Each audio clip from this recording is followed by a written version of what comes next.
Cricket जगत में कुछ मुकाबले ऐसे होते हैं जो केवल खेल नहीं, बल्कि भावनाओं और विपरीत शैलियों का संगम होते हैं। जब विस्फोटक कैरेबियाई टीम का सामना अनुशासित न्यूजीलैंड टीम से होता है, तो दर्शक एक ऐसी रोमांचक भिड़ंत के गवाह बनते हैं जो सदियों तक याद रखी जाती है। वेस्टइंडीज बनाम न्यूजीलैंड। जब विस्फोटक अंदाज से टकराती है रणनीतिक दृढ़ता। ये मुकाबला सिर्फ दो टीमों के बीच का टकराव नहीं है, बल्कि क्रिकेट की दो विपरीत विचारधाराओं का मिलन है। एक और वेस्टइंडीज की टीम है, जो अपनी सहज, आक्रामक और अप्रत्याशित शैली के लिए जानी जाती है, जिसके खिलाड़ी किसी भी क्षण मैच का रुख पलटने की क्षमता रखते हैं। दूसरी ओर न्यूजीलैंड की टीम है, जो अपनी शांत, सुसंगत और त्रुटिहीन रणनीति के लिए मशहूर है।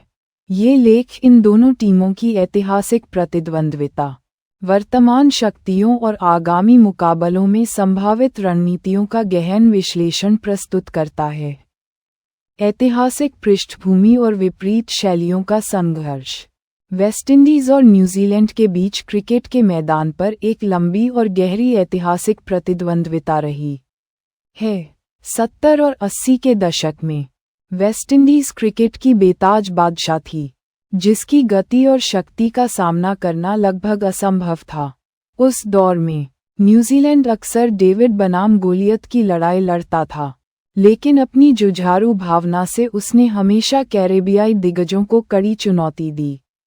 समय बदला और क्रिकेट का परिदृश्य भी। वेस्टइंडीज ने टेस्ट और एक दिवसीय क्रिकेट में अपनी चमक खोई, लेकिन टी20 फॉर्मेट में वह आज भी सबसे खतरनाक टीमों में से एक है। इसके विपरीत न्यूजीलैंड ने पिछले 2 दशकों में खुद को एक विश्व स्तरीय, बहुप्रारूप टीम के रूप में स्थापित किया है। वे आईसीसी टूर्नामेंटों के फाइनल तक पहुंचने की अपनी निरंतर क्षमता के लिए जाने जाते हैं। यह विरोधाभास ही इस मुकाबले को इतना आकर्षक बनाता है। वेस्टइंडीज का स्वाभाविक, सहज खेल बनाम न्यूजीलैंड का गणनात्मक, डेटा संचालित दृष्टिकोण। जब ये दोनों टीमें मिलती हैं, तो ये देखना दिलचस्प होता है कि क्या कैरेबियाई खिलाड़ियों का नैसर्गिक टैलेंट कीवी टीम की संगठित रणनीति को भेद पाएगा। कैरेबियाई शक्ति, विस्फोटक बल्लेबाजी का जादू। वेस्टइंडीज क्रिकेट की पहचान हमेशा से उसकी निडरता रही है। उनकी बल्लेबाजी लाइनअप में ऐसे खिलाड़ी भरे पड़े हैं जो पहली गेंद से ही आक्रमण करने में विश्वास रखते हैं। Nicholas Pooran, Andre Russell, Shimron Hetmyer जैसे खिलाड़ी किसी भी गेंदबाज के लिए बुरे सपने से कम नहीं हैं। उनकी ताकत केवल छक्के मारना नहीं है, बल्कि यह है कि वे अपनी पारी को गति देने के लिए किसी भी समय गियर बदल सकते हैं। टी20 क्रिकेट में वेस्टइंडीज अक्सर सबसे पहले 200 रन के आंकड़े तक पहुंचने वाली टीम होती है। उनकी रणनीति स्पष्ट होती है, पावरप्ले का अधिकतम उपयोग करो और मध्य ओवरों में भी गति बनाए रखो। हालांकि उनकी यह आक्रामकता कभी-कभी उनकी कमजोरी भी बन जाती है। यदि शुरुआती विकेट जल्दी गिर जाते हैं, तो टीम दबाव में बिखर सकती है, क्योंकि वे अक्सर लंबी साझेदारियां बनाने के बजाय व्यक्तिगत प्रदर्शन पर अधिक निर्भर रहते हैं। गेंदबाजी में उनके पास अल्जारी जोसफ जैसे तेज गेंदबाज हैं, जो गति और उछाल का उपयोग करते हैं, जबकि स्पिन विभाग में अकील हुसैन जैसे खिलाड़ी मध्य ओवरों में नियंत्रण प्रदान करते हैं। ये कैरेबियाई टीम की अप्रत्याशितता ही उन्हें इतना खतरनाक बनाती है। कीवी दृढ़ता, रणनीति और अनुशासन का प्रतीक। न्यूजीलैंड का प्रदर्शन हमेशा स्थिरता और अनुशासन का पर्याय रहा है। उनके कप्तान केन विलियमसन की शांत, संयमित कप्तानी टीम की पहचान है। न्यूजीलैंड की सफलता का आधार उनकी सामूहिक एकजुटता है, जहां हर खिलाड़ी अपनी भूमिका को पूरी तरह से निभाता है।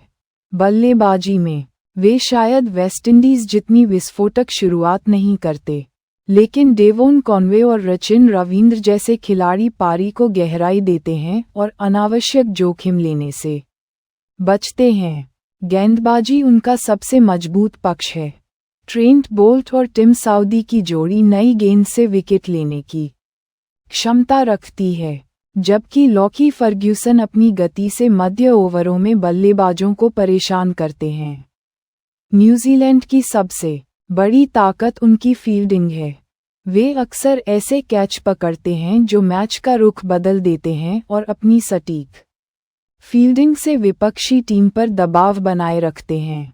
न्यूजीलैंड की टीम किसी भी बड़े टूर्नामेंट में हमेशा अंडरडॉग के रूप में प्रवेश करती है, लेकिन उनकी रणनीतिक तैयारी और दबाव में शांत रहने की क्षमता उन्हें लगातार सफलता दिलाती है। प्रमुख खिलाड़ी और निर्णायक मुकाबले।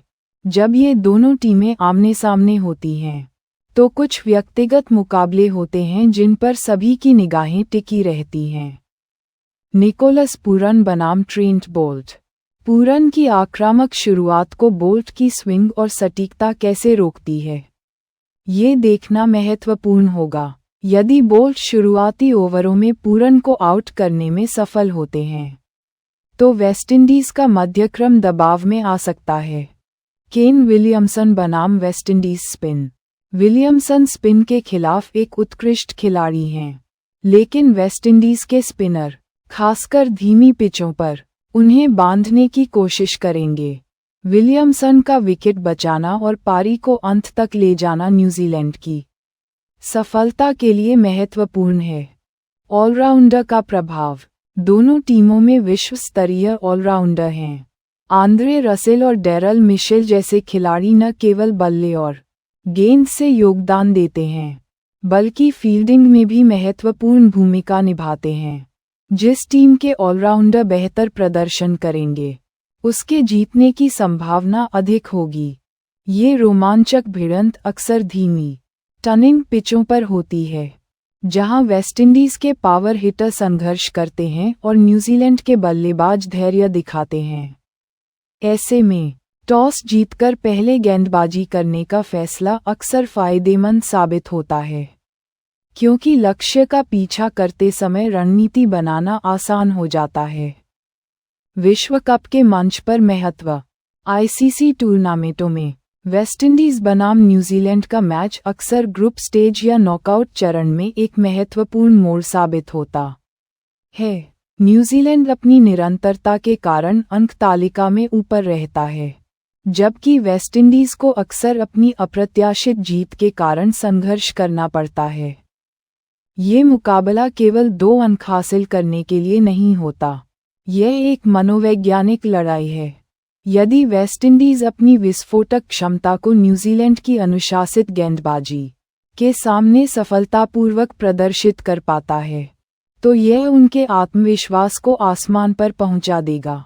वहीं अगर न्यूजीलैंड वेस्टइंडीज के आक्रमण को नियंत्रित करने में सफल रहता है, तो ये साबित करेगा कि रणनीति और दृढ़ता हमेशा कच्चे टैलेंट पर भारी पड़ सकती है। इस मुकाबले में दोनों टीमों के बीच छोटी छोटी गलतियां भी बड़ा अंतर पैदा कर सकती हैं। निष्कर्ष। वेस्टइंडीज और न्यूजीलैंड के बीच का मुकाबला हमेशा क्रिकेट प्रशंसकों के लिए एक शानदार दावत होता है। यह एक ऐसा मैच है जहां हर गेंद पर एक्शन और ड्रामा देखने को मिलता है। वेस्टइंडीज अपनी कैरेबियाई टीम, भावना और आक्रामकता के साथ मैदान पर उतरता है, जबकि न्यूजीलैंड अपने संगठित खेल और त्रुटिहीन तैयारी पर भरोसा करता है। चाहे परिणाम कुछ भी हो, यह ऐतिहासिक प्रतिद्वंद्विता हमें ये सिखाती है कि क्रिकेट में सफलता पाने के 2 बिल्कुल अलग रास्ते हो सकते हैं, एक सहजता और शक्ति का, दूसरा अनुशासन और रणनीति का। दोनों ही टीमें अपनी अनूठी शैली के साथ क्रिकेट जगत में अपनी छाप छोड़ती हैं। आगामी विश्व कप में इन दोनों टीमों के बीच होने वाला हर मैच निश्चित रूप से एक उच्च दांव वाला खेल होगा। आपकी राय में क्या वेस्टइंडीज की विस्फोटक बल्लेबाजी न्यूजीलैंड की रणनीतिक दृढ़ता पर भारी पड़ेगी, या कीवी टीम का प्रदर्शन एक बार फिर उनकी श्रेष्ठता साबित करेगा?